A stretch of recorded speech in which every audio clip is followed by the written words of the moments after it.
오늘 우리에게 주시는 하나님의 말씀은 창세기 30장 37절부터 43절까지 말씀입니다. 창세기 30장 37절부터 43절까지 말씀을 우리 다 함께 한 목소리로 봉독하도록 하겠습니다. 야곱이 버드나무와 살구나무와 신풍나무의 푸른 가지를 가져다가 그것들의 껍질을 벗겨 흰 무늬를 내고 그 껍질 벗긴 가지를 양떼가 와서 먹는 개천의 물구 위에 세워 양떼를 향하게 하며 그 떼가 물을 먹으러 올 때 새끼를 베니 가지 앞에서 새끼를 뱀으로 얼룩얼룩한 것과 점이 있고 아롱진 것을 낳은지라.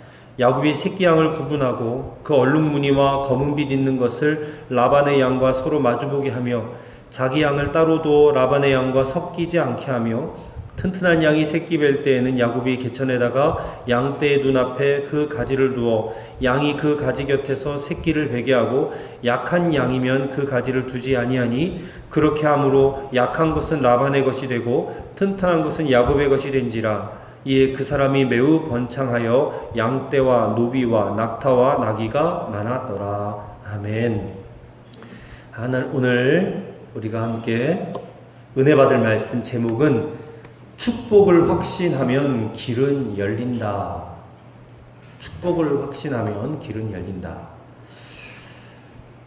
유대인들이 좋아하는 이야기가 있어요. 원래 유대인들은 대체적으로 키가 좀 작습니다. 150, 160 정도 되는데 그 중에서도 특별하게 아주 작은 유대인이 취직을 했습니다. 어디로 취직을 했냐면 저 알래스카에 있는 벌목장에 취직을 했대요. 그 벌목장 주인은 이 자그마한 유대인 인부에게 큰 도끼를 주면서 아주 힘든 일을 시켰답니다. 하늘을 향해서 큰 나무들이 아름들이 이렇게 늘어선 그 숲속에 이 키가 작은 유대인이 딱 서 있으니까 마치 이제 고목나무의 매미같이 벌레같이 그렇게 조그맣게 보이는 거예요. 근데 이 유대인의 일솜씨 하나는 정말 탁월한 겁니다. 그래서 같이 일하는 다른 키가 크고 몸집이 큰 그런 일꾼들보다 훨씬 더 이 조그만 유대인이 일을 훨씬 더 잘하는 거예요. 그래서 주인이 깜짝 놀라서 그 유대인에게 물어봤습니다. 아니, 자네 어떻게 이렇게 일을 잘하는가? 도대체 벌목을 어디서 배웠어? 그랬더니 이 유대인이 대답하기를 저요? 어디서 배웠는지 말씀드릴까요? 저는 사하라 정글에서 배웠습니다. 그랬더니 이 주인이 이상한 거, 사하라 정글? 사하라 사막이겠지. 무슨 사하라에 정글이 있어? 그랬더니 유대인이 뭐라고 하느냐? 예. 제가 거기 가서 원래는 거기가 정글이었는데 제가 거기서 나무를 싹 다 베었더니 그냥 사막이 되고 말았어요. 그렇게 얘기를 하는 거예요. 너무 진지하게 듣고 있는 것 같은데 이게 사실일까? 농담이죠. 사하라는 원래부터 사막이었어. 정글이었던 적이 없어요. 원래부터 사막이었는데 유대인이 그 주인한테 뻥을 치는 거예요. 거짓말을 하는 거예요. 근데 이 이야기는 유대인들이 자녀들을 교육할 때 자주 하는 이야기라고 해요. 이 이야기가 주는 교훈이 있다는 것입니다. 어떤 교훈이냐? 유대인들은 대체적으로 체구가 작아요. 왜소해요. 하지만 그 속에 강인한 의지와 정신만 있으면 무엇이나 다 할 수 있다 라는 그런 교훈을 주는 그런 이야기예요. 살다 보면 저나 여러분도 어려운 일을 겪을 때가 참 많이 있습니다. 근데 그런 순간에 우리는 반드시 생각을 해야 됩니다. 우리에게 닥쳐오는 그 어려움이 문제가 아니다. 그 어려움을 만났을 때에 두려워하고 당황하는 것이 문제다. 그런 생각을 해야 된다는 거예요. 두려워하고 당황하는 거. 우리가 알다시피 야곱은 아버지를 속이고 형을 속이고 아주 잔꾀가 특출 나가지고 어떻게든 그 틈을 노려가지고 사람을 속이는데 일가견이 있는 사람이에요.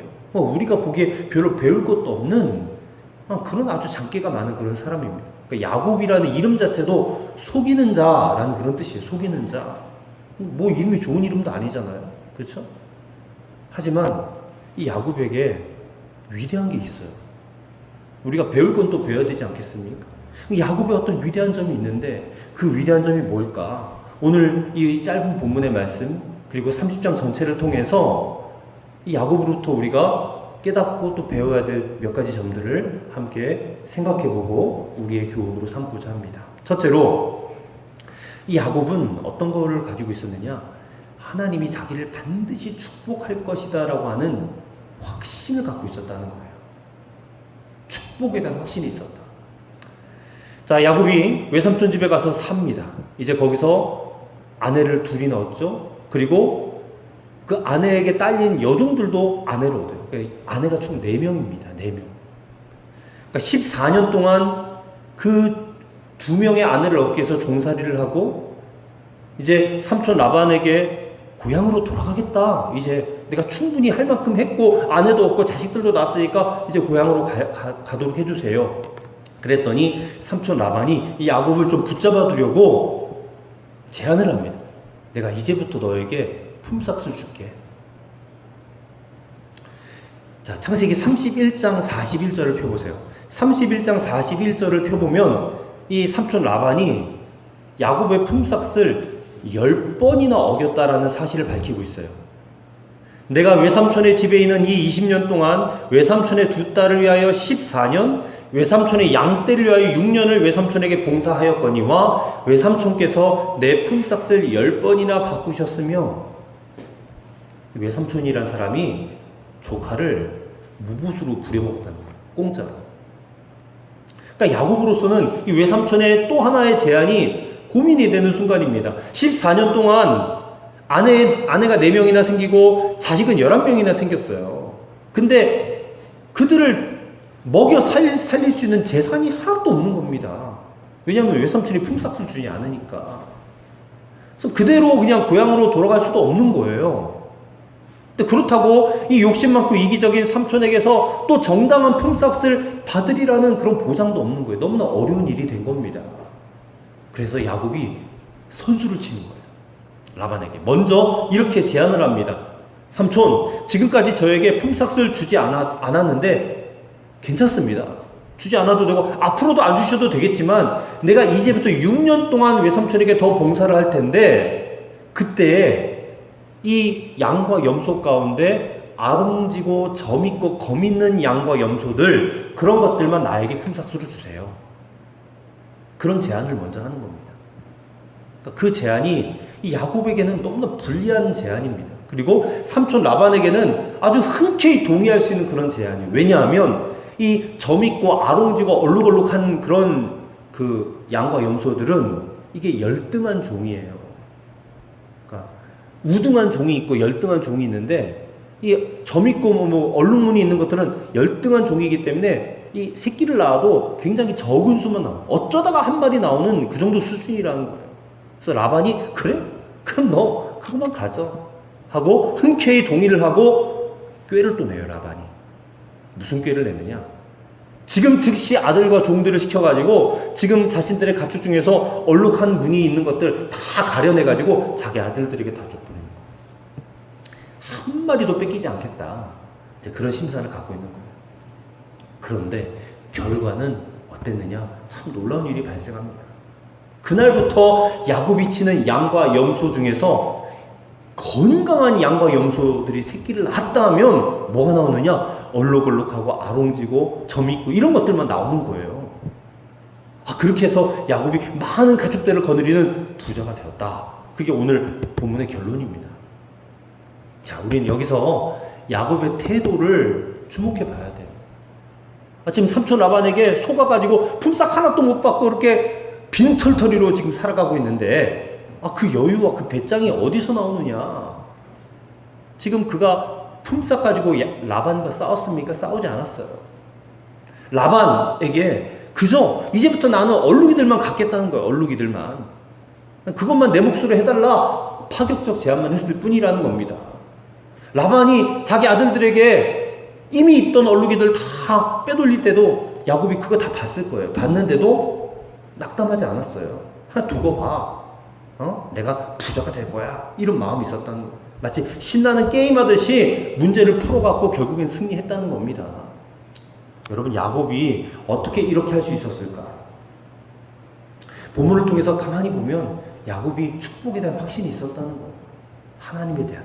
하나님이 반드시 나를 축복해 주실 것이다라는 확신이 있었다는 거예요. 광림교회에서 목회를 할 때에 한 성도님을 만났습니다. 신방을 하러 갔는데 이분이 아주 큰 심장 수술을 했어요. 굉장히 위험한 심장 수술을 했는데 그러고 나서 퇴원해서 집에 와 있어요. 근데 제가 갔는데 저한테 이런 고백을 하는데 너무나 감동이 됐습니다. 짧은 한마디예요. 근데 그게 너무 감동이 됐어요. 아직도 기억이 나요. 목사님, 하나님께서 저에게 감사라고 이런 병을 주셨습니다. 집사님도 아니고 권사님도 아니고 그냥 성도님인데 하나님께서 나에게 감사라고 이 병을 주셨습니다. 그런 고백을 하는데 아직도 머릿속에 남아있는 거예요. 그 고백이. 어려울수록 신앙인은 하나님에 대한 분명한 확신이 있어야 된다라는 것을 깨닫게 됐어요. 야곱 마찬가지입니다. 어려운데 힘든데 눈앞이 캄캄한데 하나님이 나를 축복해 주실 것이다라는 그 확신이 그에게 있었기 때문에 지금 문제가 닥쳐와도 좌절하지 않을 수 있었다는 거예요. 오늘 저와 여러분들에게 이런 확신이 있느냐는 거예요. 하나님의 축복에 대한 확신이 있느냐 증명해 볼까요? 여러분, 예수님의 이름을 믿음으로 구원받았죠? 구원받았으면 구원의 축복을 받은 겁니다. 근데 그 구원의 축복 중에 대표적인 게 뭐냐면 하나님의 자녀가 됐다는 거예요. 아들, 딸들이 됐다는 거예요. 아니, 하나님의 아들이고 하나님의 딸이 됐으면 그 인생 하나님이 책임져 주세요, 안 책임져 주세요? 대답을 해봐. 책임져 주세요, 안 책임져 주세요? 아들, 딸이 됐는데 책임져 주신단 말이에요. 자녀의 축복은 하나님이 우리 인생 책임져 주신다라는 거예요. 자녀는 그냥 아버지가 주시는 거 받고 누리기만 하면 돼요. 걱정 안 해도 된다는 거예요. 힘든 일 생길 수 있지만, 어려운 일 생길 수 있지만 걱정할 거 없고 염려할 거 없단 말입니다. 그런데 성도라는 사람들이 그 하나님을 아버지라고 믿으면서도 어려운 일 생기면 그냥 얼굴 표정이 어두워지고 낙심하고 좌절하고 원망하고 불평한단 말입니다. 탄식한단 말이에요. 그러면서 내 팔자는 왜 이 모양 이 꼴이냐, 그러면서 팔자 타령하는 거예요. 그러나 그런 모습은 하나님 자녀에게 어울리지 않는 모습이라는 겁니다. 그런 표정 짓고 그런 말하고 있으면 하나님이 도리어 가슴을 치면서 탄식해요. 야, 너는 십자가 예수의 보혈로 피공로로 구원받은 하나님의 자녀인데, 구원의 축복을 받은 자녀인데 왜 그렇게 탄식하고 불평하고 원망만 하느냐? 하나님이 가슴을 친다니까요. 하나님은 우리가 감사하기를 원해요. 감사하기를. 데살로니가 전서 5장 18절 말씀 뭐라고 돼 있어요? 데살로니가 전서 5장 18절 말씀, 범사에 감사하라. 이 범사에 감사하라. 범사라는 말이 뭐예요? 즐겁고 행복할 때만? 즐겁고 행복할 때만 감사해라. 어렵고 힘들 때는 짜증 부려라. 그랬어요? 하나님이? 아니, 범사에, 그거는 즐겁고 행복할 때뿐만 아니라 힘들고 어려울 때도, 그때도 감사하라. 무슨 일을 만날지라도 날마다 감사하고 또 감사하고 또 감사하면서 하나님이 나를 축복하신다라는 확신 가지고 살아가는 사람, 그 사람이 그리스도인이라는 거예요. 그 사람이 어려울 때 감사할 수 있는 사람이 진짜 그리스도인이에요. 오늘 저와 여러분 또 우리 가족들이 이 정말로 진리를 잊지 말았으면 좋겠어요. 축복을 확신하면 길은 열리게 되어 있어요. 또 우리가 야곱에게 배울 점 두 번째는, 이 야곱이 사람에게 연연해하거나 사람을 원망하지 않았다는 거예요. 자, 보세요. 지금 야곱의 주인, 야곱의 오너는 삼촌 라반이에요. 재산이라도 좀 얻으려 치면 라반에게 좀 잘 보여야 되지 않겠습니까? 그리고 그 환심을 살 만한 어떤 액션을 취해야 돼. 말, 행동, 표정. 라반에게 아부도 좀 떨어야 돼. 근데 지금 야곱은 삼촌 라반에게 당당합니다. 그는 삼촌 라반을 의지하지 않았다는 거예요. 연연히 하지도 않았어요.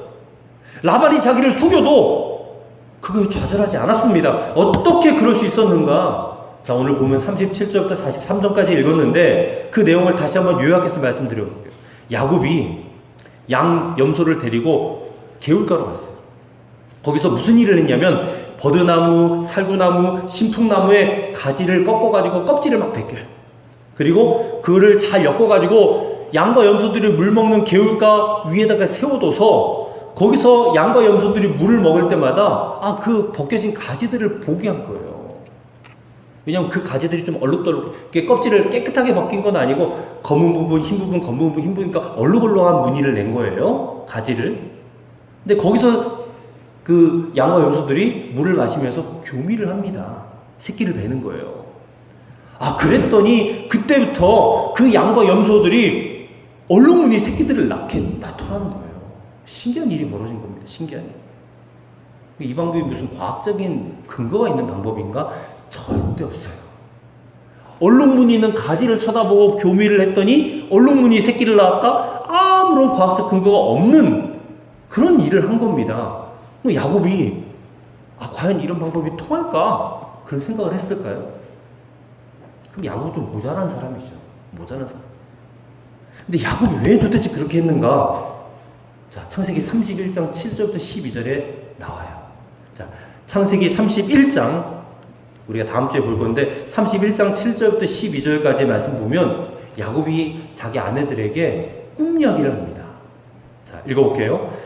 그대들의 아버지가 나를 속여 품삯을 10번이나 변경하였느니라. 그러나 하나님이 그를 막으사 나를 해치지 못하게 하셨으며 그가 이르기를 점 있는 것이 내 삭시 되리라 하면 온 양떼가 낳은 것이 점 있는 것이요 또 얼룩무늬 있는 것이 내 삭시 되리라 하면 온 양떼가 낳은 것이 얼룩무늬 있는 것이니 하나님이 이같이 그대들의 아버지의 가축을 빼앗아 내게 주셨느니라. 그 양떼가 새끼 뵐 때에 내가 꿈에 눈을 들어보니 양떼를 탄 순양은 다 얼룩무늬 있는 것과 점 있는 것과 아롱진 것이었더라. 꿈에 하나님의 사자가 내게 말씀하시기를 야곱아 하기로 내가 대답하기를 여기 있나이다 하매 이르시되 내 눈을 들어보라. 양떼를 탄 순양은 다 얼룩무늬 있는 것, 점 있는 것과 아롱진 것이니라. 라반이 내게 행한 모든 것을 내가 보았노라. 야곱의 이 말 속에서 우리가 깨달을 수 있는 것은 야곱이 하나님의 계획을 알았다는 거예요. 꿈속에서 환상 중에 하나님이 야곱이 치는 양떼, 염소떼에서는 무조건 얼룩이 점박이 검은 것들만 낳게 할 것이다라고 보여주셨다는 거예요. 그래서 믿은 거예요. 그거를 믿었어요. 그리고 라반에게 그 제안을 한 겁니다. 그리고 야곱은 나뭇가지 벗겨가지고 나름대로 하나님이 하시는 그 일들을 흉내내 본 거예요. 흉내. 하나님이 야곱과 함께 하셨어요? 안 하셨어요? 함께 하셨어요. 정말 함께 하셨어요. 정말. 그것은 야곱이 어려운 문제를 만났어도 사람을 믿지 않고 사람에게 연연하지 않았기 때문에, 그리고 그 사람 앞에 머리 숙이고 굴복하지 않았기 때문에 하나님이 도와주신 거예요. 하나님에 대한 축복의 확신이 그에게 있었기 때문에. 하나님은 반드시 나를 축복하실 것이다. 나를 이렇게 빈손으로 나가게 하지 않을 것이다. 그 믿음에 정말 능력이 있는 거예요. 우리 신자들은 믿음을 갖고 살아야 돼. 믿음을 갖고. 근데 왜 신자가, 성도가 자꾸 열등감, 낙심, 좌절에 빠지는가? 믿지 않기 때문에 그래요. 믿음이 없기 때문에. 하나님의 자녀는 하나님께서 반드시 살 길을 여실 것이다, 반드시 축복하실 것이다 라는 사실을 믿어야 되는데 그걸 믿지 않으니까 열등감, 좌절감, 낙심에 빠지는 거예요. 하나님 믿고 살다가는 죽을 것 같고 망할 것 같은 거야. 자꾸 하나님만 믿고 살면 죽을 것 같아, 망할 것 같아, 안 될 것 같아. 그러다 보니까 하나님의 이 사랑과 은혜를 그냥 되어주는 일만 보고 그때그때 판단해 버린다니까요. 내가 좀 잘 되는 것 같으면 야, 하나님이 나를 사랑하시는가 보다, 나를 도와주신가 보다. 그러다가 또 어려움이 몰려오면 하나님이 나를 버리셨나 보다, 나를 왜 이렇게 어렵게 하시지? 그래서 또 하나님 앞에 원망해, 불평해. 그러다 보면 또 믿음이 떨어져가지고 하나님보다 사람을 의지해야지, 날 도와줄 사람 찾아가야지. 그래서 어떤 사람 도와줄 수 있는 그런 사람들을 그냥 리스트를 찾아놓고 기웃기웃거리고 부탁하며 돌아다니며 연연해요. 그 모습 보면서 하나님이 어떤 생각을 하실까? 탄식하세요. 탄식. 하나님은 성도가 하나님을 믿기보다 사람을 더 의지하는 건 싫어하세요. 이사야 2장 22절 말씀. 너희는 인생을 의지하지 말라 그랬어요. 인생, 사람을 의지하지 말라. 그의 호흡은 코에 있나니 새말 가치가 어디 있느냐 그랬어요. 예레미야 17장 5절 말씀. 무릇 사람을 믿으며 육신으로 그의 힘을 삼고 마음이 여호와에게서 떠난 사람은 저주를 받을 것이라 그랬어요. 사람 의지하면 저주받는데요. 이 말씀 믿어야 됩니다. 사람을 의지하는 사람은 저주를 받는다. 왜 저주를 받는가? 마귀가 좋아하는 일이기 때문에 그래요. 마귀는 성도가 하나님 믿고 의지하는 거 싫어해요. 어떻게 하든 사람도 의지하게 만들고 사람을 더 찾게 만들어요. 마귀는 사람 만나면 모든 것이 다 해결될 것처럼 느껴지게 만들어요. 마귀가. 그래서 권세자, 권력자를 자꾸만 가까이 하게 만들고 뇌물을 주게 하고 소물공세 때마다 하게 만들고 그렇게 해서 마음을 얻어보라 그렇게 충동질을 해요. 마귀가. 성경을 뒤져보면 어디에도 사람 의지하고 사람을 믿어라, 사람에게 뇌물 공세해라 그런 말씀 나오지 않아요. 성경은 오직 사람이 의지할 대상은 유일하신 하나님 한 분뿐이다. 잠언 29장 25절에 사람을 두려워하면 올무에 걸리게 되거니와 여호와를 의지하는 자는 안전하리라 그랬어요. 사람을 의지하고 연연해하면 반드시 실망합니다.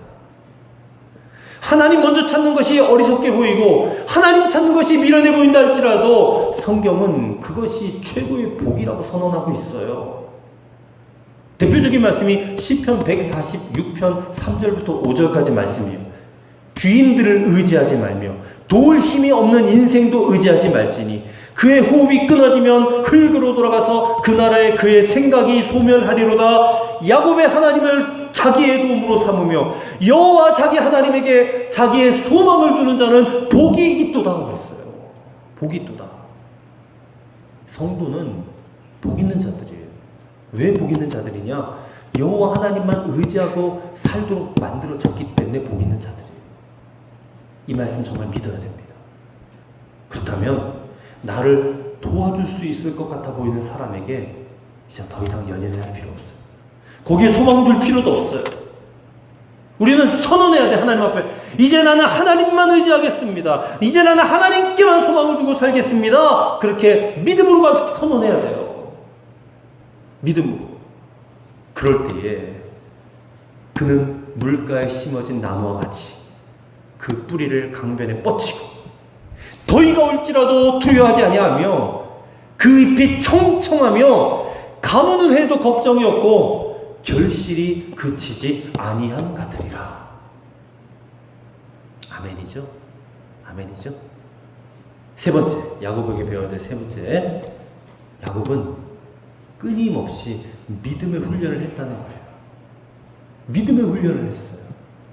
우리가 그냥 믿음하면 믿음 갖고 있으면 되지. 아니, 믿음을 훈련해야 돼요. 거친 파도와 싸우고 세상의 높은 파도와 싸우고 그래서 믿음을 가지고 담대하게 부딪혀야 된다는 거예요. 부딪혀야 된다. 자, 오늘 본문 42절과 43절 말씀 보세요. 약한 것은 라반의 것이 되고 튼튼한 것은 야곱의 것이 된지라. 이에 그 사람이 야곱이 매우 번창하여 양떼와 노비와 낙타와 나귀가 많았더라. 이거 성경은 그냥 쬐끔 많은 거 가지고 많았다가 엄청나게 많았을 때 많았다고 말하고 거부가 되었다 말하고 그래요. 셀 수 없을 정도로 많았다는 겁니다. 하나님은 사람에게 연연하지 않고 하나님만 의지하고 하나님만 신뢰하고 하나님만 확신한 자에게 이렇게 놀라운 일을 이루시는 분이시라는 것을 믿읍시다. 아니, 어떻게 얼룩한 것, 점 있고 아롱짓건 열등한 것들인데 아니 그것들만 튼튼할 수 있어요? 약한 건 다 라반의 것이 되고 튼튼한 건 야곱의 것이 됐다고 그러잖아요. 지금 어떻게 이런 일들이 일어날 수 있는가? 하나님이 하셨으니까. 하나님이 하셔야 되는 거예요. 공부도 마찬가지고 인생도 마찬가지고 사업도 마찬가지고 목회도 마찬가지고 하나님이 하셔야 되는 거예요. 그리고 이런 결과를 얻으셨던 것은 중요한 얘기입니다. 야곱이 하나님과 지속된 교제 가운데 있었기 때문에 그래요. 꿈속에서 하나님의 축복하실 것을 보았고 들었어요. 기도하면서 고향으로 돌아갈 것도 보았어요. 외삼촌과 같이 사는 20년 동안 끊임없이 야곱은 믿음의 훈련을 했어요. 창세기 31장에 다 그 증거들이 나와 있습니다. 믿음으로 승리한 겁니다. 믿음으로 승리. 야곱이 부족하고 모자란 사람이었지만 믿음 하나는 분명했단 말이에요. 믿음 하나. 근데 그 믿음을 유지하려면 하나님과 지속적으로 관계를 가지고 있어야 돼요. 어떤 집에 아이가 없어서 데려왔어요. 입양했어요. 고아원에서 한 아이를 데려와서 입양을 했습니다. 그러면 그 아이에게 정말 중요한 게 무엇이겠어요? 이제부터 내 엄마 아빠가 나를 돌봐주실 것이다 라고 하는 확신이에요. 축복의 확신. 나는 이제 이 집 아들이 됐어. 이분들이 우리 아버지 어머니야. 그 믿음이 중요해요. 아이에게. 그러니까 그 믿음을 가지고 이제 내 아빠 엄마 새아빠가 된 그분들과 신뢰를 쌓아가야 돼. 신뢰를. 그거는 그냥 되어지는 게 아니라 훈련을 통해서 가능해요. 처음에 딱 왔는데 얼마나 서먹서먹해. 그렇지 않겠어요?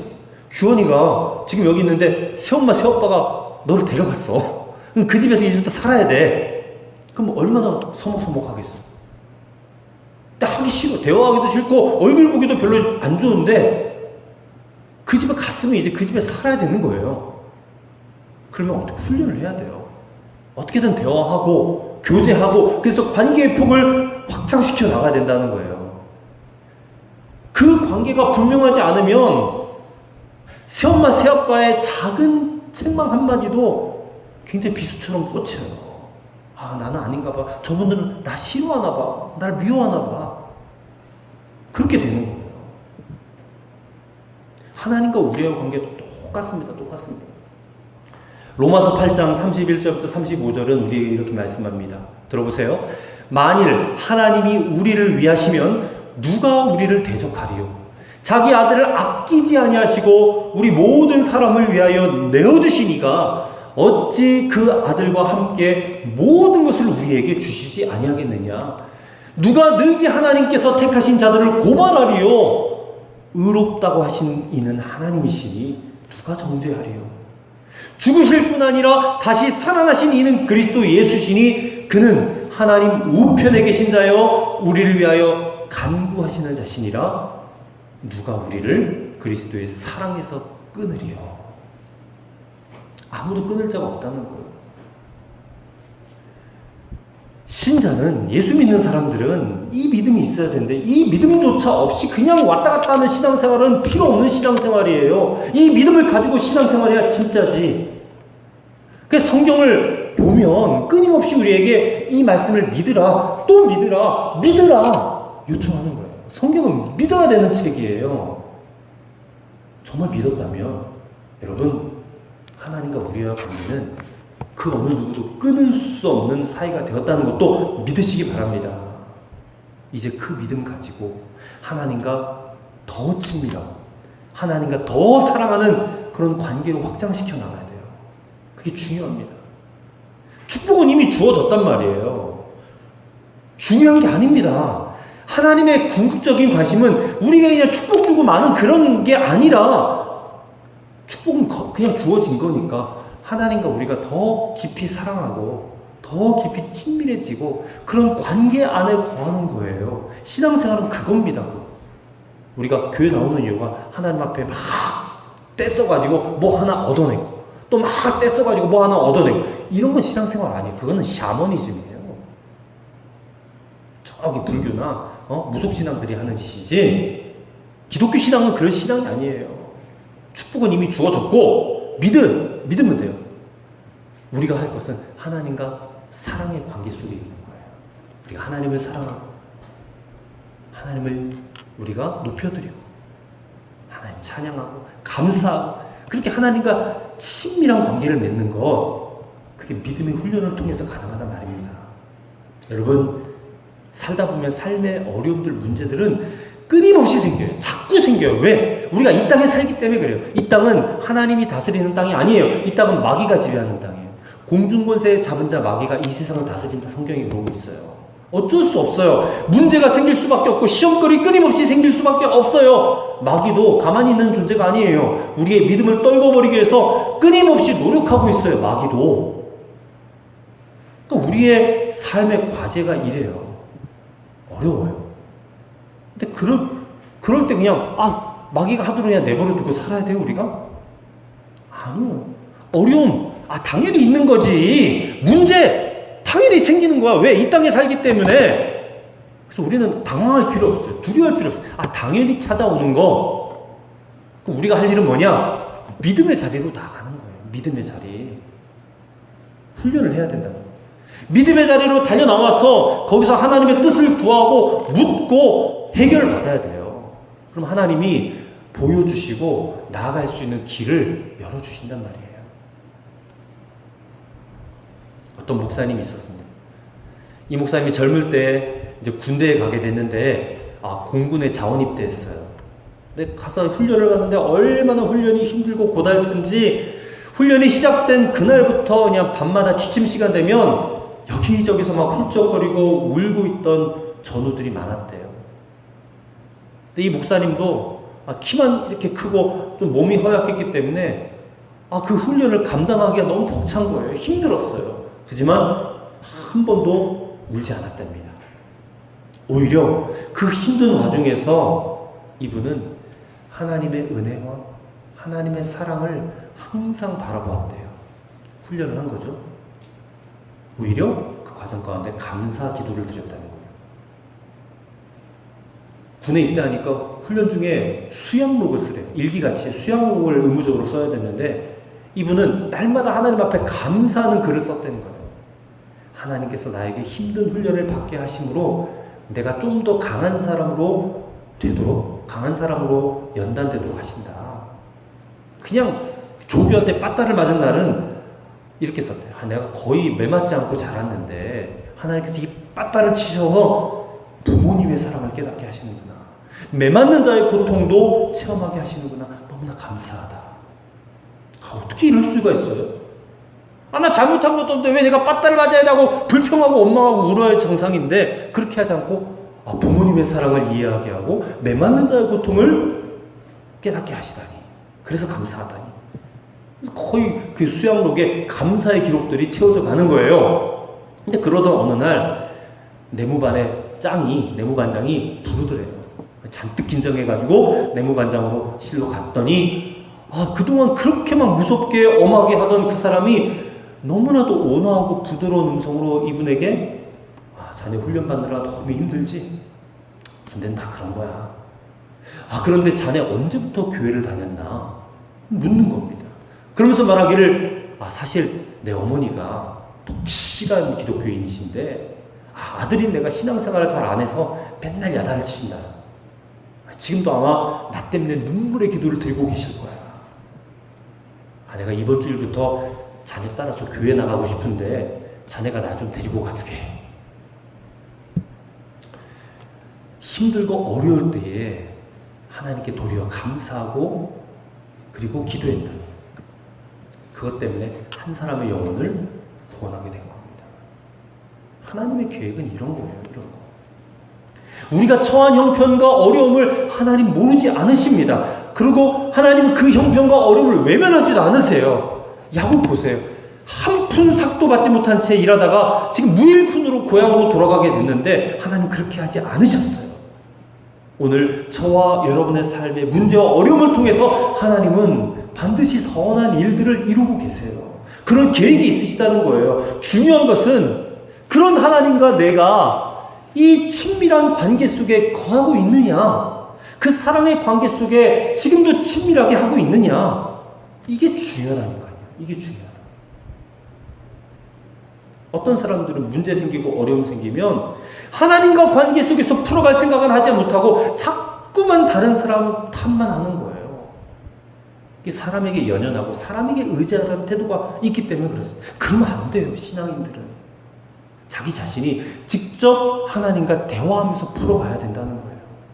믿음의 훈련, 이건 누구도 대신해 줄 수 없습니다. 우리 규원이 여운이 대신에 아빠가 해줄 수 있는 게 아니고 엄마가 해줄 수 있는 게 아니에요. 스스로가 하나님과 관계하면서 기도하면서 풀어가야 돼요. 아, 왜 난 이렇게 공부가 잘 안 되지? 왜 내게는 이렇게 자꾸 어렵지? 힘든 일이 생기지? 아직까지 뭐 그렇게 말할 그런 일들도 없겠지만 혹시 그런 일들이 앞으로 생긴다면 하나님과 직접 관계하면서 풀어가야 된다. 그럼 하나님 반드시 보여주셔요. 믿음의 자리 가운데 나와서 하나님께 묻고 말씀을 읽으면서, 왜 요즘에 말씀 안 읽어? 요즘에 말씀 읽으면서 하나님의 뜻을 발견해. 여기에서 길을 찾을 수가 있는데, 다윗은 정말 힘들고 정말 어려울 때에 다윗이 이렇게 고백했어요. 내가 사망의 음침한 골짜기로 다닐지라도 해를 두려워하지 않을 것은 주께서 나와 함께 하심이라. 주의 지팡이와 막대기가 나를 안위하시나이다 그랬어요. 주님이 함께 하신다는 게 뭐 보여요? 주님이 지팡이 막대기 들고 자기를 딱 감싸고 있다는 게 보여요? 안 보여요.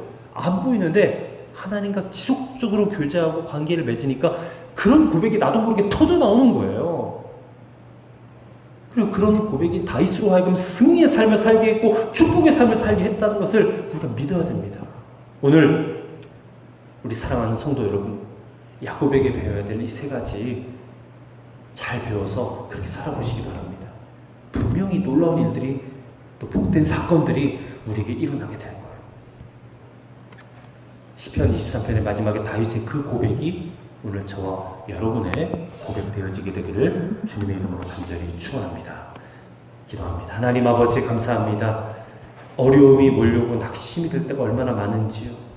그럴 때마다 우리는 내 팔자 탓하고 하나님께 원망만 하고 살았습니다. 야곱은 그렇게 살지 않았음을 보았습니다. 하나님, 그는 하나님의 축복을 믿었고 날마다 확신 가운데 거하며 자신에게 닥쳐온 어려운 문제들을 풀어가고 헤쳐나갔음을 보았습니다. 아버지, 우리가 야곱을 배우기 원합니다. 범사에 감사하게 하여 주옵소서. 좋을 때나 안 좋을 때나 축복을 확신하고 감사함으로 문제 풀어나가게 하여 주옵소서. 하나님보다 사람을 더 연연해하고 의지할 때가 얼마나 많습니까? 그렇지 않기 원합니다. 하나님이 나와 함께 하신다는 것을 분명하게 믿게 하시고, 그럴 때에 우리가 사람을 의지하지 않게 될 줄로 믿습니다. 하나님과 지속된 교제 가운데 거하는 믿음의 훈련, 그 훈련을 통하여 우리가 믿음의 눈을 갖게 하여 주옵소서. 그것을 볼 때에 우리의 길이 활짝 열려지게 되는 것을 보게 될 줄로 믿사옵니다. 걸어가신 우리 주 예수 그리스도 이름으로 기도하옵나이다. 아멘.